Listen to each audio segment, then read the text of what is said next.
अस्सलाम वालेकुम नाज़रीन इकराम। अल्लाह तबारक व तआला ने हज़रत मोहम्मद मुस्तफ़ा सल्लल्लाहु अलैहि वसल्लम के ज़रिए से जो मदनी तहज़ीब हमें अता फरमाई थी, उसमें जब तक हम रहे दुनिया हमारी तहज़ीब को रश्क की निगाह से देखती रही, लेकिन जब से हमने उस तहज़ीब से रूगर्दानी शुरू की है, ऐसे ऐसे वाक़यात सामने आने लगे हैं कि मेरा ख्याल है कि गैर मुस्लिम भी सोचते होंगे कि ये कैसा मुआशरा है। कराची से ये दूसरा वाक़या सामने आया है। एक अदाकारा जो तन्हा एक फ्लैट में रहती थी, अंदाज़ा कीजिए कि उसकी लाश उस वक्त दरियाफ़त होती है जब उसको मरे हुए 3 हफ्ते गुजर चुके हैं और 1 माह भी रिपोर्ट हो रहा है।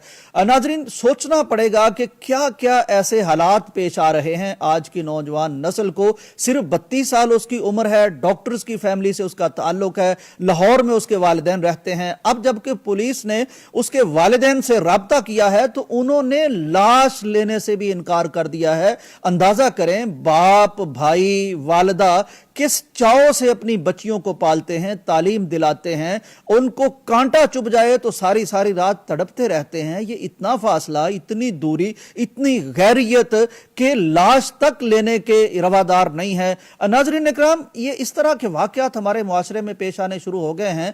मैं कुछ इस्लामिक तनाजुर में देखना चाहता हूं कि मैं भी देखूं, आप भी गौर करें कहां कहां हमसे वो गलती हो रही है जिसका नतीजा इस कदर हौलनाक और इबरतनाक हमारे सामने आ रहा है, खौफनाक नतीजा सामने आ रहा है। नाज़रीन इकराम, सबसे पहले हमारा वो रिश्ता कमजोर हो गया है जो वालिदैन और औलाद का रिश्ता है, जो रिश्ता रिश्तेदारों के साथ हमारा रिश्ता है। देखिए, ये लड़की अकेली अगर वहां रह रही है तो वालिदैन की बात इन्हें माननी चाहिए थी और वालिदैन को भी उसको वो स्पेस देनी चाहिए थी जो जायज हाथ में रहते हुए उसकी बनती थी। यहां ये रिश्ता कमजोर हुआ। नाज़रीन इकराम, वो अकेली जाके रहने लग गई। यहां सबसे बड़ा सबक ये सामने आया है कि आपके सिर्फ दुनिया में अपने ही अपने होते हैं, आपका अपना खून ही अपने काम आता है।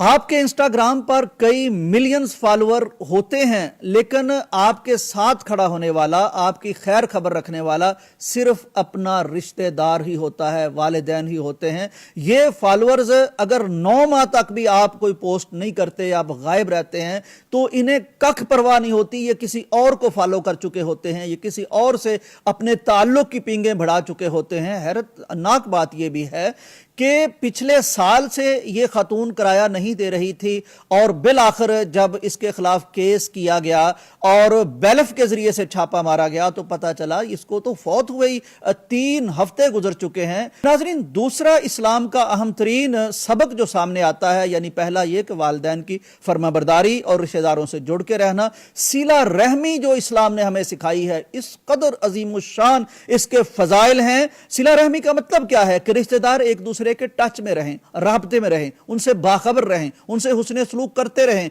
बेखबर ना हो, गाफिल ना हो। गैर मुस्लिम रिश्तेदारों से भी नबी कायनात ने हुस्ने सलूक का हुक्म दिया है। अब जब हमने इसको छोड़ा है तो अंदाजा करें, 9 माह कोई जवान लड़की है। ठीक है, अगर कोई ऐसा पॉइंट आ गया था जिसमें डिस्प्यूट हो गई थी, जिसमें फैमिली के साथ कोई मसला बन गया तो फैमिली को भी यानी ये इजाजत शरीयत नहीं देती कि आप उनसे राब्ता ही तोड़ दें। आजकल हमारे यहां होता है, हमने जी बच्ची को आग कर दिया है, बच्चे को आग कर दिया है, फिर बच्ची और बच्ची के मामले में भी बड़ा फर्क होता है। बेटा हो तो वो गलती कर भी ले तो उसको माफ कर देते हैं, बेटी हो तो कहते हैं कि ये हमारी तरफ से मर गई है। ये कोई शरीयत नहीं है कि आप रिश्तेदारी छोड़ दें। नबी अलैहिस्सलाम का हुक्म है, जो तुमसे तोड़ता है उसके साथ भी तुमने जोड़ के रखना है। तो ये दूसरी बात। तीसरी बात, नाज़रीन इकराम, ये जब से हमने एक लफ्ज ढूंढा है ना, प्राइवेसी, ये मेरी प्राइवेसी है। बच्चे कहते हैं, वालिदैन को कहते हैं ये हमारी प्राइवेसी है, ये हमारे कमरे में कोई नहीं आएगा, ये हमारी प्राइवेसी है, ये फलां चीज हमारी प्राइवेसी है, कोई हमारी प्राइवेसी में दखल ना दे। अब ये प्राइवेसी इस कदर बढ़ गई है कि कोई पड़ोसी अपने पड़ोसी को नहीं जानता, कोई हमसाया अपने हमसाये को नहीं जानता। हालांकि हमसायगी के बारे में जो हमारे दीन ने, हमारी तहजीब ने, हमारे कल्चर ने हमें हदायत दी थी, अल्लाह की कसम है कि जब तक वो हमारे मोहल्ले थे जिसमें सारे मोहल्ले वाले एक दूसरे को जानते थे, किसी के घर में अगर कोई सालन नहीं पका तो कहीं से سالن بھی آ جاتا تھا، اور کہیں کوئی بیمار ہے ضرورت مند ہے تو سب کو پتہ ہوتا تھا، سارے پہنچ جاتے تھے، کسی کی بھینس بھی بیمار ہوتی تو دو چار وہاں بھی پہنچ جاتے تھے۔ اس سے ہم نے جان چھڑا لی پرائیویسی کے نام پر۔ اب ہم ان محلوں سے اٹھ گئے، رشتہ داروں کو چھوڑ کے ہائی سوسائٹی میں چلے گئے، اپنا سٹیٹس اپ ڈیٹ کر لیا ہم نے۔ اب پڑوسی کو نہیں جانتا، رشتہ داروں کو ہم اس قابل سمجھتے نہیں ہیں کہ وہ رابطہ کریں۔ چنانچہ اس کا نتیجہ یہ نکلا ہے کہ اب جب ہم پہ کوئی مصیبت آتی ہے، ہم گر جاتے ہیں، ہمارے پاس موت کا فرشتہ آ جاتا ہے، تب بھی ہماری لاشیں دریافت نہیں ہوتی۔ وہ خوفناک مرحلہ جو ہم سنتے ہیں قبر میں ہمیں کیڑے کھائیں گے، اللہ تعالیٰ معاف فرمائے، اب تو ہم زمین پر پڑی ہوئی لاشوں کو کیڑے کھاتے ہوئے دیکھ رہے ہیں اور ہمیں کسی کو پتہ نہیں ہے۔ تو یہ دوسری بات جو ہے، یعنی والدین کی نافرمانی نہیں کرنی، رشتہ داروں سے تعلق ہر صورت میں رکھنا ہے، دونوں طرف سے رکھنا ہے۔ بیٹی بیٹا اگر کسی وجہ سے ناراضگی ہے تو والدین بھی ان پر فرض ہے کہ رابطہ رکھیں، یہ رکھنا ضروری ہے۔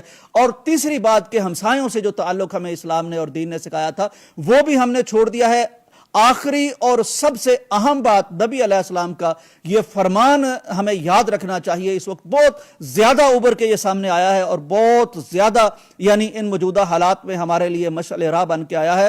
آپ صلی اللہ علیہ وآلہ وسلم نے دو چیزوں سے منع فرمایا ہے۔ کون سی دو چیزیں ہیں؟ ایک تو اکیلا کوئی شخص سفر کرے تو اس سے بھی منع فرمایا ہے، حتی الامکان دو لوگوں کو سفر کرنا چاہیے، تین لوگ ہوں تو بہت ہی اچھا ہے، یعنی یہ مستحب ہے۔ کوئی ایمرجنسی ہو، کوئی ضروری ہو، کوئی مجبوری ہو تو اکیلے سفر کیا جا سکتا ہے۔ لیکن نبی علیہ السلام کی اپنی امت کے ساتھ جو مہربانی، جو شفقت تھی، جو آپ رحمت للعالمین تھے، آپ نے انہی جو چیزیں ہیں ان کی بنا پر فرمایا تھا کہ اکیلے سفر نہ کرو، اور یہ بھی فرمایا کہ اکیلے کہیں رات نہ گزارو۔ اس کی تشریح میں علماء کرام نے لکھا ہے کہ چونکہ رات کے وقت کوئی چور آ سکتا ہے، کوئی بیماری آ سکتی ہے، انسان وحشت زدہ ہو سکتا ہے، خوف زدہ ہو سکتا ہے، اور خاص طور پر خواتین جو ہیں وہ ان چیزوں کو زیادہ اثر لیتی ہیں، تو کوئی تنہائی میں سوئے بھی نہیں۔